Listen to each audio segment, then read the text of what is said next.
தூத்துக்குடி துறைமுகம் கிபி 7ஆம் நூற்றாண்டு முதல் 9ஆம் நூற்றாண்டு வரையிலான பாண்டிய மன்னர்களின் காலத்தில் தூத்துக்குடியில் துறைமுகம் நிறுவப்பட்டது. தூத்துக்குடி பல நூற்றாண்டுகளாக கடல் வாணிபத்திற்கும் முத்துக்குளிப்புக்கும் சிறந்து விளங்குவதால் இந்நகரம் முத்து நகரம் என அழைக்கப்படுகிறது. வெள்ளிப்பனி மலையின் மீது உலாவுவோம், அடிமேலை கடல் முழுதும் கப்பல் விடுவோம். வெள்ளிப்பனி மலையின் மீது உலாவுவோம், அடிமேலை கடல் முழுதும் கப்பல் விடுவோம். பள்ளித்தலம் அனைத்தும் கோயில் செய்குவோம், பள்ளித்தலம் அனைத்தும் கோயில் செய்குவோம். எங்கள் பாரத தேசம் என்று தோள் கொட்டுவோம், எங்கள் பாரத தேசம் என்று. வ.உ. சிதம்பரனாரின் தொண்டினை போற்றும் வகையில் தூத்துக்குடி துறைமுகத்திற்கு வ.உ. சிதம்பரனார் துறைமுகம் என பெயரிடப்பட்டு அழைக்கப்படுகின்றது. வ.உ. சிதம்பரனார் துறைமுகத்தின் வாயிலாக உப்பு, பருத்தி நூல், அவுரி இலைகள், பனைப்பொருட்கள், நார், உலர் மீன்கள், உள்நாட்டு மருந்துகள் மற்றும் காற்றாலைகள் ஏற்றுமதி செய்யப்படுகின்றன.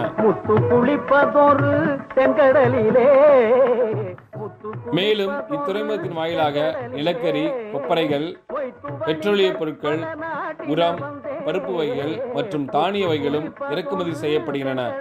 இத்துறைமுகம் நாட்டின் 10வது பெரிய துறைமுகமாகும். இத்துறைமுகம் வருடத்திற்கு 1 மில்லியன் சரக்குகளை கையாளுகிறது என்ற பெருமையை பெற்றுள்ளது. வ.உ. சிதம்பரனார் துறைமுகம் மத்திய அரசின் துறைமுக அறக்கட்டளை சட்டம் 1963 படி வ.உ. சிதம்பரனார் போர்ட் ட்ரஸ்ட் என்னும் தன்னாட்சி அமைப்பின் கீழ் நிர்வாகம் செய்யப்படுகிறது. இத்துறைமுகம் உள்கட்டமைப்பு மற்றும் செயல்பாட்டில் சர்வதேச தரங்களை பின்பற்றி சாதனை படைத்துள்ளது.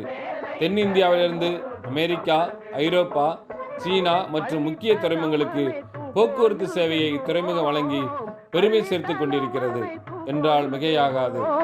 எங்கள் பாரத தேசம் என்று தோள் கொட்டுவோம், எங்கள் பாரத தேசம் என்று தோள் கொட்டுவோம், எங்கள் பாரத தேசம் என்று தோள் கொட்டுவோம்.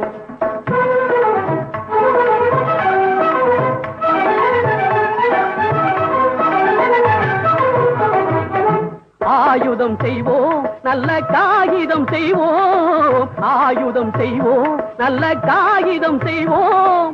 ஆலைகள் வைப்போம், கல்வி சாலைகள் வைப்போம், ஆலைகள் வைப்போம், கல்வி சாலைகள். 20ஆம் நூற்றாண்டின் தொடக்கத்தில் இந்திய தேசத்தின் விடுதலைக்காகவும் ஆங்கிலேயரின் கொடுமைக்கு எதிராக போராடி தனது உடல், உயிர், உடைமை அனைத்தையும் இழந்த உன்னத தலைவர் வ.உ. சிதம்பரம் பிள்ளை அவர்கள் முதலாக கிபி 1907ஆம் ஆண்டு ஜூன் 1ஆம் தேதி SS காளியா என்ற சுதேசி கப்பலை வெற்றிகரமாக தூத்துக்குடி துறைமுகத்திலிருந்து இயக்கினார். பள்ளித்தலம் அனைத்தும் கோயில் செய்குவோம், பள்ளித்தலம் அனைத்தும் கோயில் செய்குவோம். எங்கள் பாரத தேசம் என்று தோள் கொட்டுவோம், எங்கள் பாரத தேசம் என்று தோள் கொட்டுவோம், எங்கள் பாரத தேசம் என்று தோள் கொட்டுவோம். நாங்கள் தோள் கொட்டுவோம், நாங்கள் தோள் கொட்டுவோம், நாங்கள் தோள் கொட்டுவோம்.